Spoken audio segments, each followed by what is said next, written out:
Hey there, and welcome to Arc Nova Strategy Series video number 4. So you've seen my tier lists already, so you've got a general idea of what I think the relative strength of cards are compared to others. But it's important not to get tunnel vision into playing cards just because of where they stand on a tier list. What is significantly more important in this game is what are their tags, what are their abilities doing for you in your current situation. And so I just played this game the other day where I totally ignored a bunch of S tier cards. And I want to show you, the power of context over where it stands in a tier list. So here we have opening hand, really nothing to write home about, nothing special here really. Science Institute not doing anything on its own, so I don't have a playable sponsor. We have two diversity projects on the board, so I think my thought process here is just keep a bunch of really cheap small animals to make progress towards that. So I'm just going to run through it real quick, not meant to be an in-depth analysis, just kind of showing you why I'm ignoring some powerful cards here. So start off with a 2 size to kind of, I like to mask my intentions that I'm going to play a Tarsier here to push the break unexpectedly. Um, so I do manage to grab the Asia Partner Zoo here to enable it. Not all that suspicious since it is the best Partner Zoo to grab. Um, Opponent starts off with just building a 2 size. I go ahead and break 5. Really, that's just indicating that I have no sponsors to play. Interesting, my opponent decides the cards, because even if I didn't have Tarsier, that puts me in a position to break. Um, but I play a Tarsier. I get to boost my income with those quick early appeals, and before my opponent has played an animal. And the fact that they just did cards means they have to discard a lot of cards. So that's good for me.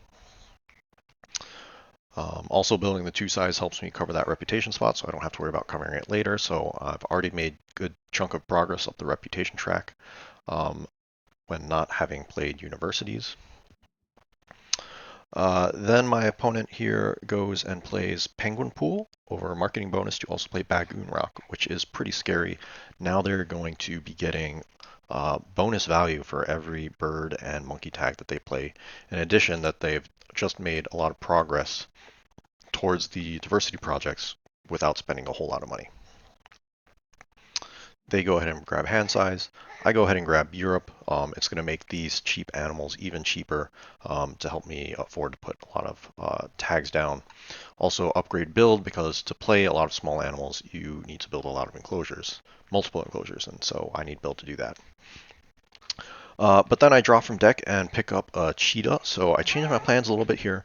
The cheetah gets me a third continent tag for a habitat diversity project. I like supporting it at 3. It makes it a little bit awkward for them because they haven't made a whole lot of progress on it yet either. Um, they do decide to dig away Eagle, Owl, and Adder, which was another reason I picked up the Europe Partner Zoo tag, so that's a little unfortunate, but I think I'm still getting value here with basically free Slow Worm. But I go ahead and build for the cheetah. I think my plan here is to go for habitat diversity next round, and then I've already got predators 2 set up, even if I don't find any more predators. And it is also still inching me towards progress for species diversity, which I don't think I should be trying to push too hard at this point because my opponent is already at 3 tags here. But I go ahead and draw up Indian Cobra with the Zoo School. I rate it as an S tier card. I'm behind an appeal, so I think maybe I'll get a play in it later. But also play the Zoo School to cover more reputation. I am rushing up this reputation track, also upgrading animals to get more reputation, getting me very close to that second worker via reputation without having taken universities. And so at this point, I'm thinking this is a game where I may just skip universities altogether. The cheetah does draw me into a rhino, another S tier card here. And then I take a cards action because I'm out of money, out of workers. I don't really have anything effective to do. It's more so for pushing the break than the fact that I need cards. And then I go ahead and break with sponsors on my next action. So I actually discard a whole bunch of S and A tier cards here. Now that I'm thinking I'm not grabbing unis, that Cobra is not going to be playable. There's two diversity projects already as base projects on the board, so that rhino's not going to be getting a whole lot of value. And then diversity researcher, um, another good discard there.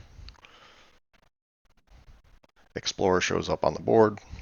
I do decide to take snapping and at 2 conservation points pick up an extra worker, because now I see that my opponent is stalling out on species diversity and I think I can grab it, particularly with this polar bear exhibit.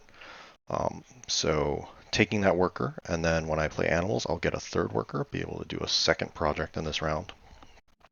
So I go ahead and build a petting zoo and one size for my slow worm and my sheep. That gets me 2 more tags. When I take my animals action, my opponent just takes the time to grab a Asia partner zoo here. I go ahead and play my sheep and slow worm, putting me now up to 4 tags. The reputation gets me my third worker, so I have 2 workers to do another project this round after I play this polar bear exhibit for my 5th species tag.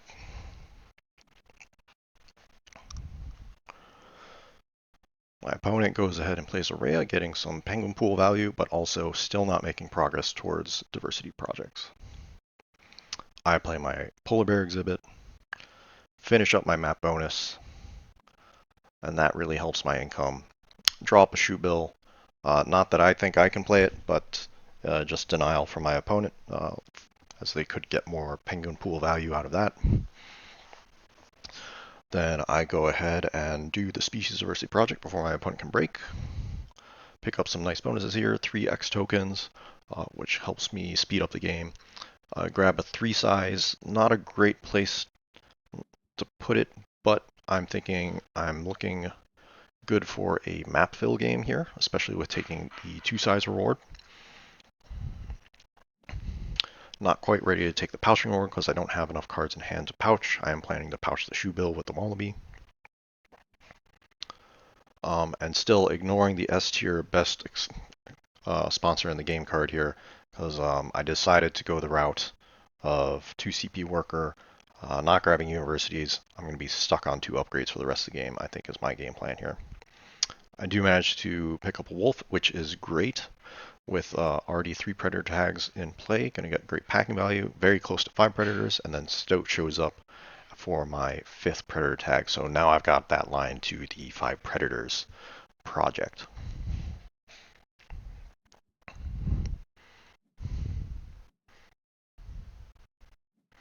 Opponent goes ahead and builds for a giraffe. That'll get them their 3rd habitat tag.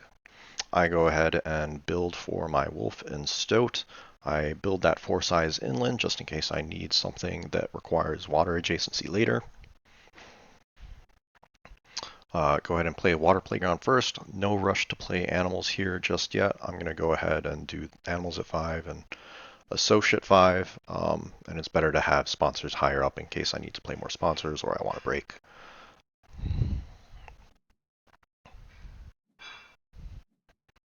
Opponent does a species 4 and takes snapping, picks up vet, another pretty nice sponsor for them. I go ahead and play my stoat. Misses on the hunt, and then wolf. Awesome value here with 5 packing. 9 appeal for 9 money is great value. And I'm ready to do Predators 5 project. Opponent goes ahead and plays a giraffe and boosts sponsors up. I do Predators. I take 5 money because I'm not quite ready to do pouching again. Still sitting on just 2 cards that I already have a plan for.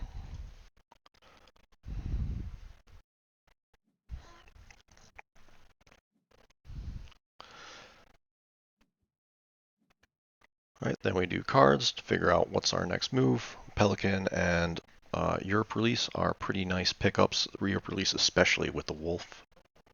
And Pelican still have room for a 4 size next to double water to make use out of that. May be able to use the extra build action to fill map as well. So go ahead and build for the Pelican here. Draw from deck. pick up a victory column. Might as well just play that now. It's at least 2 points, possibly four. Um, and we'll just hit that map fill now. So don't even need that extra build action from the Pelican.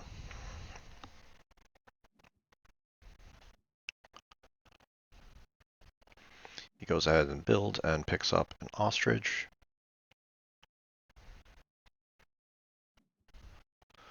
I'll go ahead and do my release project now. And since I have no more projects on the horizon, I go ahead and pick up my last worker for the extra 2 conservation points. I don't know if I'm going to have an opportunity to do that later. And that gets us very close to crossing once we have the next break. So I go ahead and break. I'm kind of eyeing the red kangaroo here. It's not the most efficient animal, but it is a good chunk of points that gets me very close to ending the game.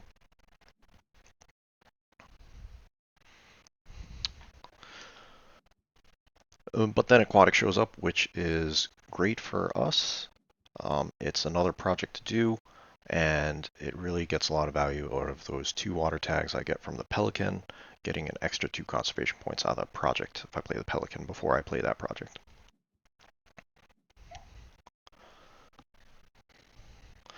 Opponent snaps Snowy Owl, get more bird value from his penguin pool. Gets himself a free partner zoo that I left for him.